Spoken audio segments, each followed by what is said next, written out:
여러분 안녕하십니까? 2025년 6월 30일. 네, 벌써 상반기의 마지막 거래일이었습니다. 아, 시간이 정말 빠르네요. 그러게요. 오늘 코스피는 반등에 성공했지만 코스닥은 좀 주춤하면서 마감을 했어요. 지수만 보면 방향성이 좀 애매한데 싶지만 그 속을 자세히 들여다보면 특정 테마를 향한 열기는 아주 뜨거웠습니다. 맞습니다. 겉으로 보이는 지수랑 실제 시장의 체감 온도는 좀 다른 날이었죠. 네, 그래서 오늘은 과연 어떤 테마가 시장을 이끌었고 또 하반기 투자 전략의 실마리는 어디서 찾아야 할지 그 핵심 동력을 좀 파헤쳐 보겠습니다. 그리고 본격적인 분석 전에 잠깐 안내 말씀드릴게요. 오늘 저희가 준비한 내용은 6월 30일 기준으로 작성된 정보이고요.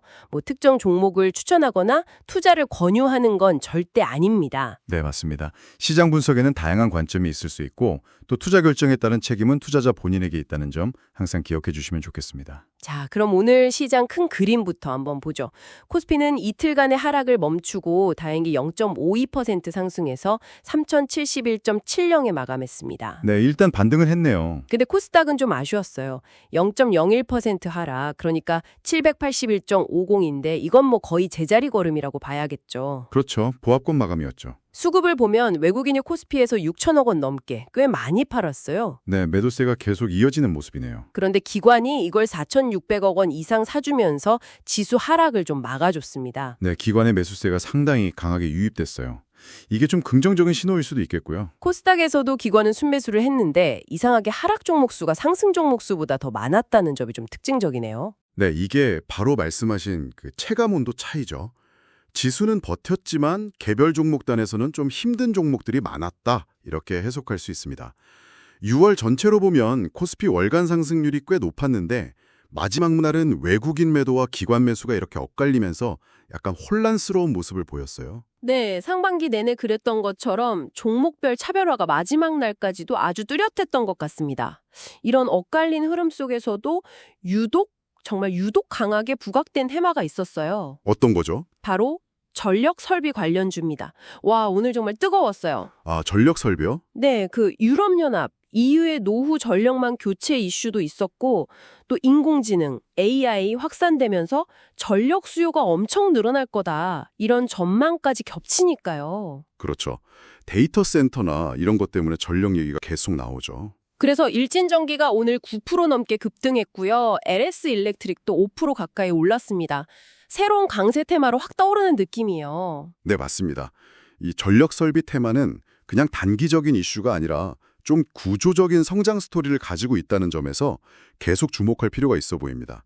유럽의 대규모 투자 계획도 그렇고 말씀하신 데이터 센터 증설, 이런 것들이 지속적인 수요를 만들어낼 가능성이 크죠.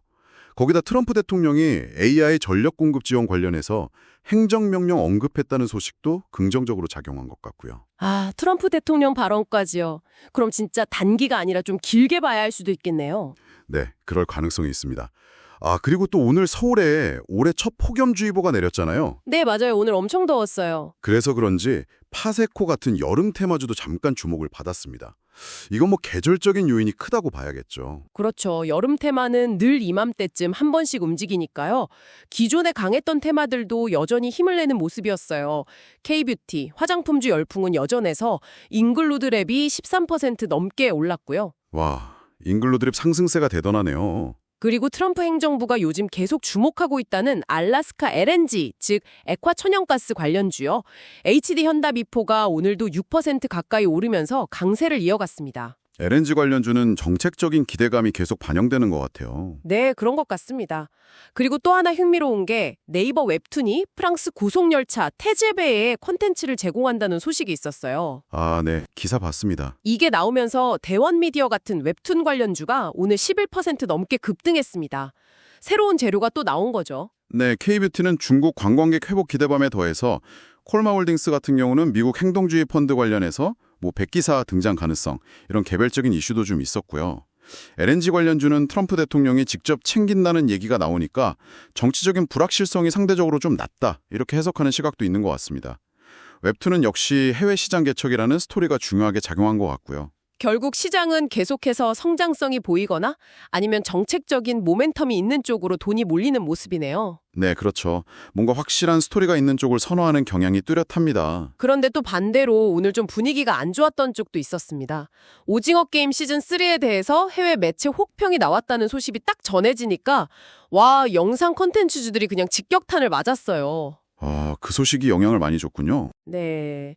아티스트 스튜디오는 오늘 22% 넘게 급락했고요. 위즈빅 스튜디오도 5% 이상 하락했습니다. 좀 충격이 컸던 것 같아요. 영상 콘텐츠 쪽은 이런 해외 반응에 국내 투자자들이 상당히 민감하게 반응하는 경향이 있죠. 다시 한번 확인된 셈이네요. 그렇죠. 그리고 AI나 딥페이크 관련주, 또 디지털 금융 관련주도 지난 금요일에 이어서 오늘도 좀 약세 흐름을 이어갔습니다. 카카오페이가 9% 가까이 하락했네요. 네. AI 관련주는 단기적으로 좀 많이 올랐다는 부담감, 그리고 이제 슬슬 실적을 보여줘야 한다는 압박감이 있는 것 같고요. 디지털 금융 쪽은 여전히 그 규제 불확실성이 계속 발목을 잡는 모습입니다.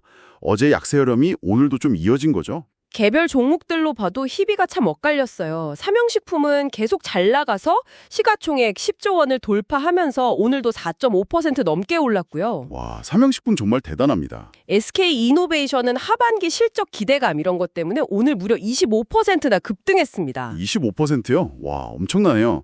뭔가 기대감이 아주 큰가 봅니다. 네, 그리고 NC소프트는 리니지엠 중국 판호 획득 소식이 호재로 작용하면서 11% 넘게 올랐습니다. 아, 판호 소식이 드디어 나왔군요. 반대로 오늘 좀 안 좋았던 개별 종목들도 있었죠? 네, SY셀텍 같은 경우는 유상증자를 결정했다는 소식에 17% 넘게 급락했고요. 태광산업은 자사주를 기반으로 한 EV, 교환사채를 발행하기로 결정하면서 11% 넘게 하락했습니다. 이런 자금 조달 이슈는 보통 주가에 부담을 주죠. 네, 확실히 그렇네요. 자, 그럼 이 모든 상황들을 좀 종합해 볼 때 이제 시작될 하반기 시장은 어떻게 전망해 볼 수 있을까요? 좀 긍정적인 요인들이 있을까요? 긍정적인 요인을 찾아보자면 일단 미국에서 9월에 금리를 인하할 가능성이 점점 높아지고 있다는 점, 그리고 트럼프 행정부의 감세한 추진에 대한 기대감도 있고요.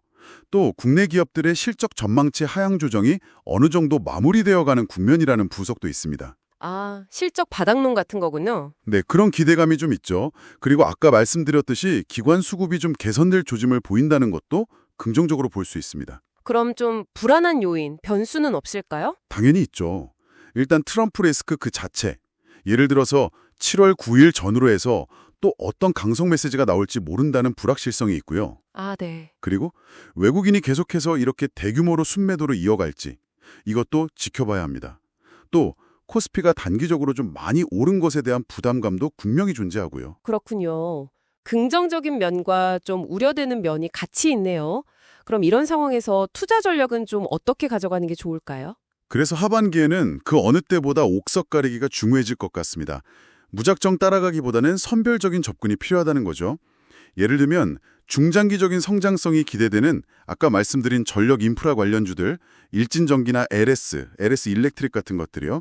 그리고 정책적인 수혜 기대감이 있는 알래스카 LNG 관련주들, HD 현대미포나 삼성중공업 같은 종목들, 또 소비 회복 기대감과 함께 계속 영역을 넓혀가고 있는 K-뷰티 관련주들, 잉글루드랩이나 제닉 같은 이런 분야들에 대해서는 선별적으로 좀 관심을 가져볼 수 있지 않을까 생각합니다. 아, 그러니까 성장성이나 정책 모멘텀, 소비 회복 이런 키워드가 여전히 유효하다는 말씀이시며요? 네, 그런 쪽으로요. 근데 이건 절대 뭐 특정 종목을 매수 추천하는 건 아니고요. 항상 그 밸류에이션, 그러니까 기업 가치 대비 주가 수준이나 단기 급등에 대한 부담은 없는지 이런 것들은 꼭 확인하셔야 합니다. 네, 맞습니다. 주의가 필요하다는 점 다시 한번 강조드리고요.